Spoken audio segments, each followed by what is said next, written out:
I'm not Hall of Famer, 5-time Super Bowl champ, Cowboy 49ers. That was a job that I had. Right. It's not who you are. That's not who I am. Who I am is Charles Haley, a broken man that has fallen, that has been stepped on, walked on, but yet never broken.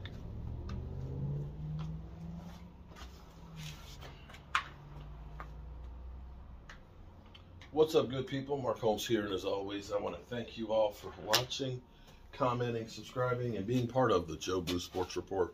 Without you guys, as well as you ladies, you know that this literally does not work. You know, it's the off season for the Cowboys, but there really isn't an off season for the Cowboys because there's always some shit that's going on. There always is. It just doesn't matter. There will always be. And now that Sean Payton has left New Orleans, the speculation is going to start about Mike McCarthy. It's going to be the off season that the talking heads will love. I'm in here, of course, working and trying to learn some new tricks and stuff here with the CNC machine and getting better with it. And I'm loving it. I'm absolutely positively loving this. But I'm still learning on how to do some things. Yeah, I'm really learning how to do some things. If you have some interest in something that you want done or all that, just email me and I can tell you how, if I can figure out how to do it or not. Somebody emailed me about wanting to do something for Valentine's Day for his wife and stuff. And I was like, yeah, maybe we could carve out like a heart and you could put your own special message into it. So that would be kind of cool. But the clip that you just saw right there of Charles Haley, talking about being a broken man where he did football as a job. It's really sad. I want you to understand, Charles is 58, I'm 56. He's just 2 years older than I am. I met Charles as a freshman at JMU. I wasn't playing football as a freshman. I was actually doing track and field, and I got recruited to play football and was a walk-on. I was basically Rudy. I was literally Rudy, where I was basically a blocking dummy for the first year, but eventually made special teams and got on the traveling squad. I like to say I played football at JMU. Charles would say, I played football, you were on the team. But be that as it may. But thinking about Charles, who's now had 2 knee joint replacements, had bipolar issues and taking medication and things, and thinking about where he is. When you think about one of the greats of the Dallas Cowboys, you have to put Charles Haley there. The only man other than Tom Brady to have 5 or more Super Bowls. And he was the first to do that. 2 with San Francisco, 3 with the Cowboys. And you could honestly look and say that the power shift in the NFC went from Charles Haley at San Francisco to Charles Haley in the Dallas Cowboys in the 90s. And we've been looking for a war daddy, a guy like that, and we can only hope that Micah Parsons is that guy. Charles would be what you would consider a dog. Charles was one of those people that you didn't have to worry about the other guys. When you say the guys in the locker room were nervous to play San Francisco, you'd be nervous to not perform not because of those guys out there, because Charles Haley would put a foot in your ass. Charles Haley was tenacious. Charles Haley, back in the day, it didn't matter what he was doing, anything that he was doing. He was playing to win. And you believed that if you beat him, he was going to kick your ass. I'm serious. I'm talking about spades. Lord knows. You talk about some trash talking. Back in the day, Charles Haley playing spades. Oh shit. Don't let him have that 10 for 2 in his hand, because he's going to talk shit to you and he's going to slam every mother humping one down. Pool, I would love to give you a comment, as we called it back in the day, when you had a duck, a ball that literally, there's no way in the world you could miss it. Charles would say some crazy stuff like, I'll pull my and knock this in. Seriously. He'd just say some crazy shit like that.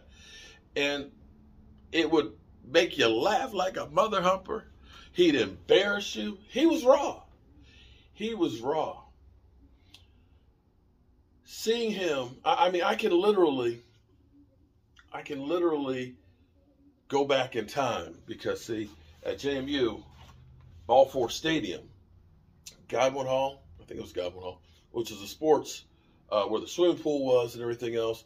We had an indoor, track runway in the hallway that we used to run track on.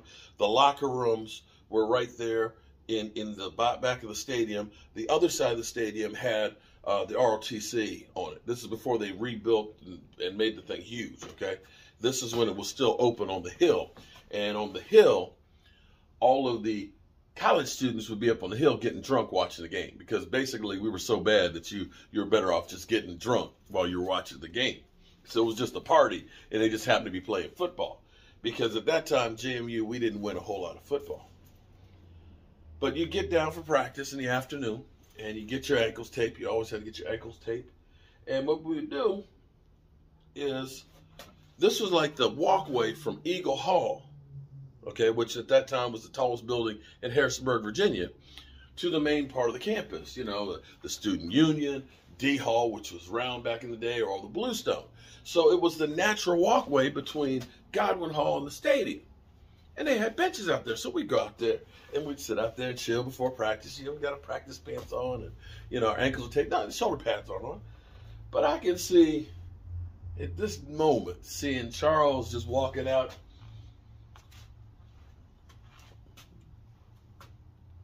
just looking around and talking some shit. Because Charles was always on the go, over.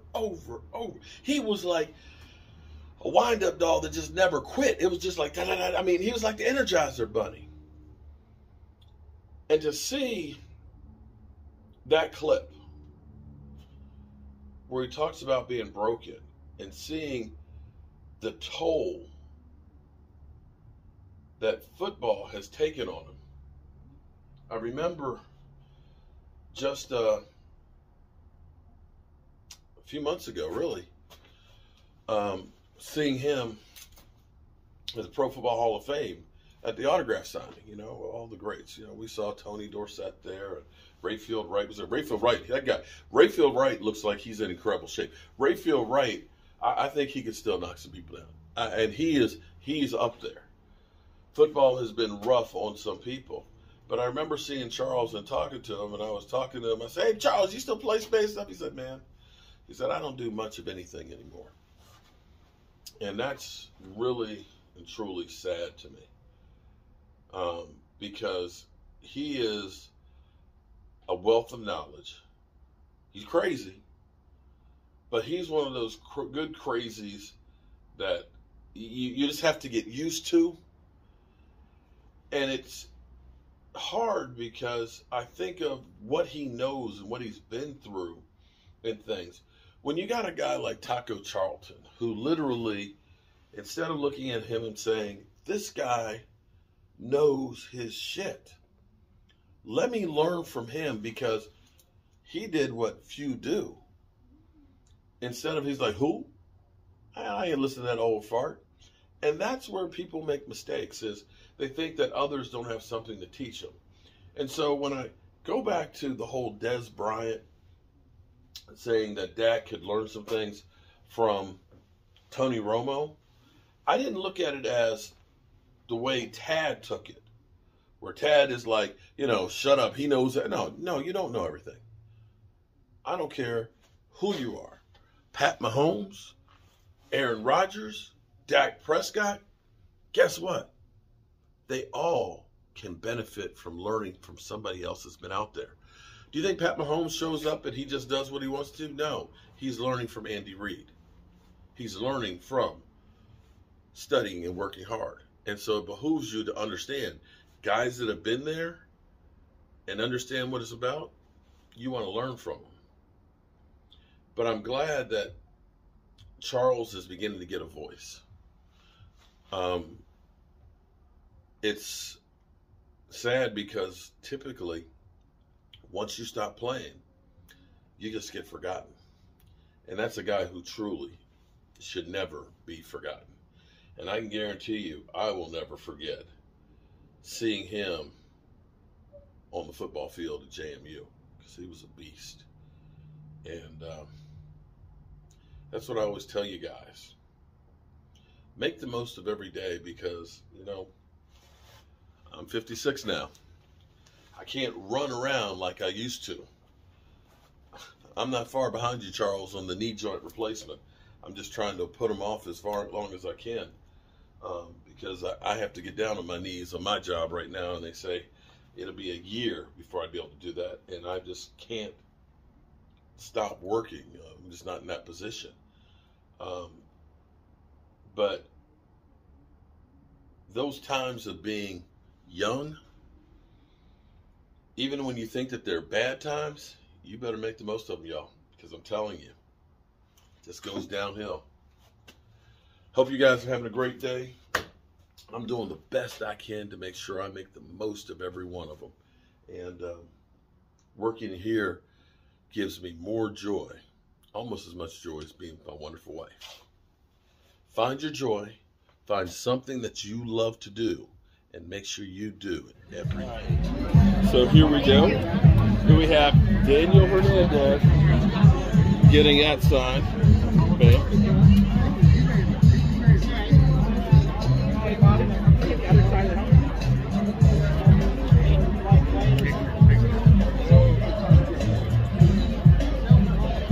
Thank you.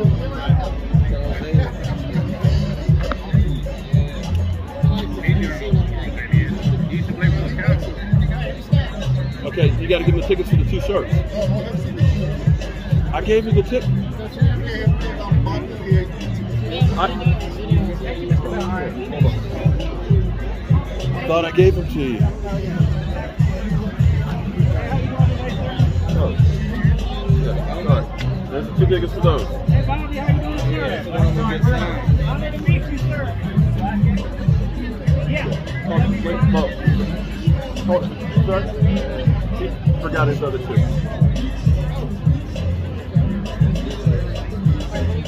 Got it. Just on the front. Thank you, Charles.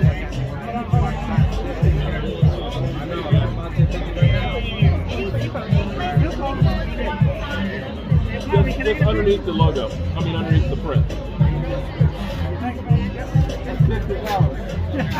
I got you.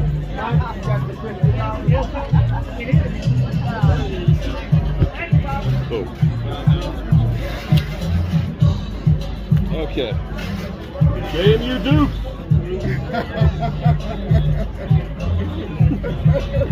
Oh, I'm sorry. All right, I'm out of here right now. I'm gonna go.